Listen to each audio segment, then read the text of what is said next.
today's episode, we're taking on a topic head on, something we rarely do. My name is Jonathan Cottrell. You're listening to Developer T. My goal on the show is to help driven developers like you find clarity, perspective, and purpose in their careers. You do not have to work long hours to succeed. Let me say this very clearly so everyone who's in this audience understands it. You do not have to sleep in the office. You do not have to put in 50, 60, 70 hours at work to succeed. You do not have to give up your friendships. You do not have to sacrifice your mental or physical health to succeed. This is a common thread that you will hear from founders, from very successful engineers, people that you might admire. People who are indeed successful may tell you this, and it's easy to believe because the story itself seems rational. It sounds like in order to succeed, I need to put it all out on the field. I need to extend myself and work hard. This kind of lines up with, at least from the American culture side of things, the story we are told about how to succeed when we're children and all the way through growing up into adulthood.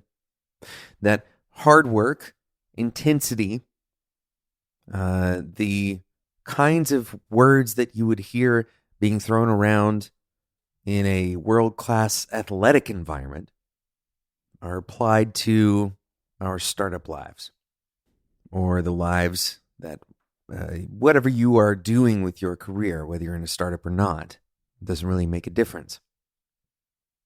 This idea that hard work will ultimately be the key to your success, and that hard work is interchangeable, this is a critical point, interchangeable with overwork. Hard work is interchangeable with work that pushes you to your limit, that requires you to say no to social events. It requires you to say no to the extra hour of sleep, to say no to weekends, and no to those vacations that they promised you would be unlimited. It is not necessary, and it's also not rational. We're going to break down a few kind of basic reasons why this is true. If someone is telling you that in order to succeed as a young programmer, that you have to spend the extra nights and weekends, that you're going to have to extend yourself, you're going to have to work hard, translating to overwork, that you have to sacrifice, they're wrong, and you don't have to listen to it. You can live your life in a balanced way as a brand new programmer, new to the field, and you can succeed. Now, that doesn't mean that it's easy, and it also doesn't mean that everyone who's listening to this show has equal opportunity or access to do what I'm talking about. For some people, this may be harder than others, and I empathize with that. I certainly don't mean to make it sound like it's easy, or like it's as easy for you as it would be for me. But frankly, it's not easy for anyone. Being successful is not easy, but the answer, when something isn't easy, shouldn't just be to work harder longer.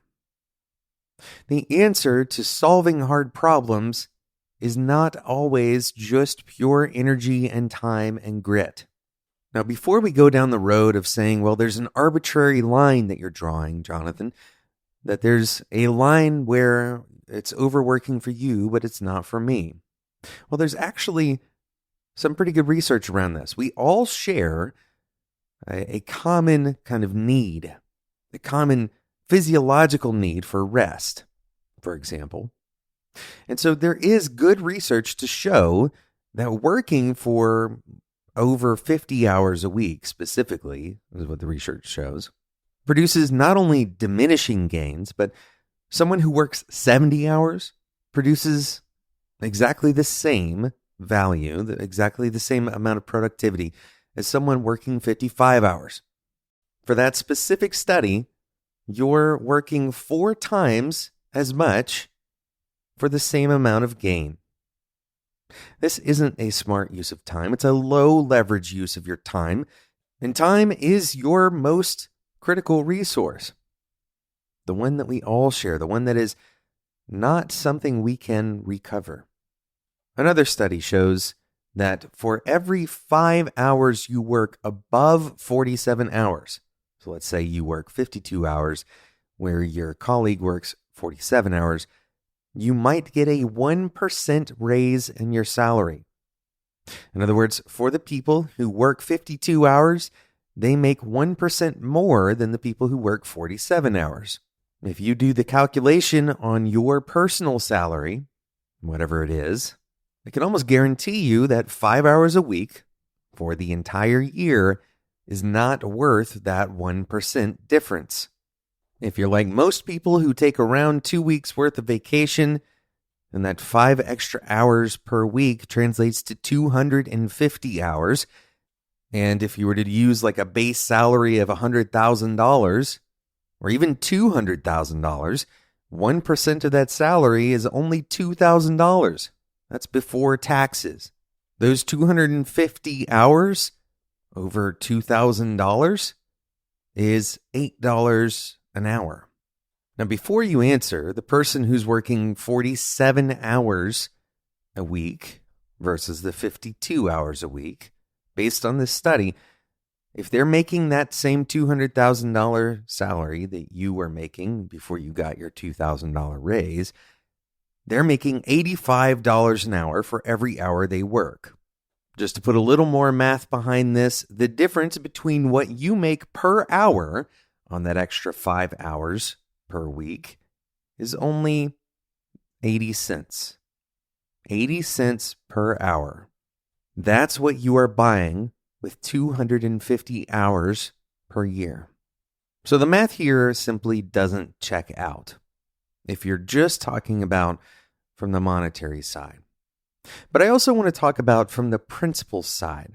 You may make the argument that, well, it's not just about the money. It's about the thing that I'm building. I want to build something great. And someone told me that in order to build something great, well, you have to sacrifice. You have to sleep in the office sometimes. Sometimes you have to say no to the vacation so you can get the extra lines of code written. But I want to challenge this assumption on one single basis. Why does it matter that you do it now, that you do it at 6 p.m., that you do it on a Saturday, rather than waiting until the next work day? Rather than waiting until the next time that you would normally have allocated to do work. Why does that matter? How does that change the quality of the product that you build? There's a strong case to say that the quality of the product that you would build would be greater if you weren't overworking. Developers listening to this show are probably painfully familiar with deadlines. And this is simply just another form of a deadline, but it's one that's always looming. The constant pressure to get more done in less time can really only confer 2 potential benefits. And of the 2, only one is potentially going to have a positive effect on you. The first, and the one that could have a positive benefit on you, is timing the market in such a way that you're beating a competitor to the market. In other words, you need to get this particular job done. You need to get this particular feature complete and shipped into the market before someone else beats you to the punch. If they beat you, then all of the work that you're doing is not going to fulfill its actual potential. Now, setting aside the argument that it's likely that you could have done something to get to market sooner that didn't involve overworking, this kind of external timing that you probably don't have much control over, that has a lot of uncertainty attached to it, might be the only situation where you could actually positively affect your career by doing a bit of extra sprinting at the end of a project. In almost every other scenario, the overextension does not benefit you and almost definitely harms you and the product you're working on. The potential benefit that I was talking about, the second potential benefit, was not to you. It's to the company that you're working for. If the company has, whether on purpose or accidentally, created a culture where delivery is always rushed, where you're always trying to get things done faster, then it's possible that the company is benefiting from getting more from you than what you really signed on to give. In other words, the hypothesis of the working culture is that you're doing more with the time that you have if you're overworking. That's calendar time. You can deliver more per quarter or per year if you're working more hours. And this is, again, the rational side of our brains that likes to treat our human side in a kind of mechanistic way. Can we deliver more? Well, do we have time? If we add more time, we can add more productivity, and voila, we can deliver more. But once again, we've already shown that this isn't true. We actually dip in productivity and go backwards. We start making errors as we begin to overwork. So hopefully you see the case clearly for what it is, that overworking does not produce a significant benefit for your career. It typically doesn't produce a significant benefit for your company or your actual productivity. So what does it produce? This is the worst part of the story, because as you begin to overwork, you are reinforcing this culture. If you have someone in your company who was successful and they have stories of overworking, it's easy to attribute that person's success to their overworking. This is a cause and effect error that we're making. Additionally, if you begin to celebrate this overworking, for example, someone stays late and everybody the next day applauds them. Someone works over the weekend and they get a special bonus for extending their time. Then the culture, whether it's intending to or not, is encouraging future overworking. We've already talked about why overworking is bad, but now we're creating a culture that doesn't question whether overworking is bad on an ongoing basis, and instead invests in encouraging that behavior further. This is a pure definition of a toxic workplace. The interesting thing is, it may not feel toxic. You may feel like people are just putting in a little more effort, that they're really committed to their work, that they're passionate about what they're doing. But the problem is that this goes unchecked. When this kind of behavior and demeanor towards your work goes unchecked, it can spin out of control and create situations that are, for example, inequitable. Perhaps there are people in your company who, for some obligation or another, are literally not capable of putting in extra hours. Does this mean that those people are not producing value for the company? Does this mean that they aren't committed to their work, that they aren't passionate about their work just because they have a different set of circumstances? Absolutely not. And this is why you, as a software engineer, why you as a software engineering manager or director or VP or CTO, whoever you are that's listening to this, you establish these boundaries not just because you want to tell people how much you care about them, not just because you have the resources to do that, but because you actually want to create a company that can sustain itself. Because you don't want to burn out your individuals. You want them to continue working and producing value in the long run. Because you believe that the research is true, that actually overworking does not produce additional value. You commit to these boundaries not simply because you're a humanist or because you think it's important to have work-life balance, but because this is a successful way to run a company. This is a successful way to run your career. Overworking is not a path to success. It is a path to toxic workplace culture And finally, it's actually intellectually lazy. If all we do is rely on overwork to get us to the next spot, to impress our superiors, then we're ignoring the actual outcomes. We know the outcomes suffer from overwork. It's lazy to use overwork as a heuristic for commitment, as a heuristic for dependability, as a heuristic for productivity. Instead, we should do the hard work of finding the right things to spend our time on, prioritizing and measuring what matters.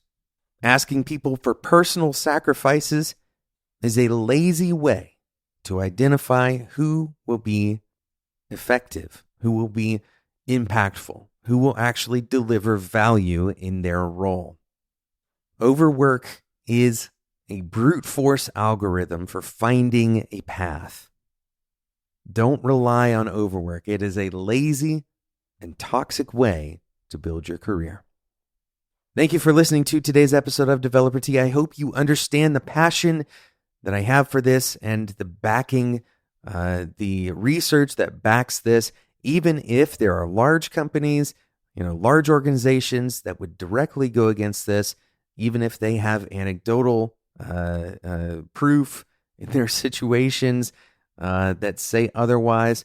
I'd like to challenge you to look at both your own personal experiences, trust your intuition, and go and look at the data. These are the 3 ways that you can go and actually research this for yourself. Don't trust me on this. Actually go and verify what I'm saying. Overwork is not the path to success. Thanks so much for listening. If you enjoyed this, if you think somebody else needs to hear this, this is not a typical ask on this show, but please share this episode. This episode is highly applicable. It's particularly relevant right now, and I hope you will share it if you think somebody needs to hear it. Otherwise, if you would like to continue listening to episodes like this, hearing content like this, subscribe in whatever podcasting app you're currently using, and if you want to continue the conversation, head over to our Discord community. That's developertea.com/Discord. Thanks so much for listening, and until next time, enjoy your tea.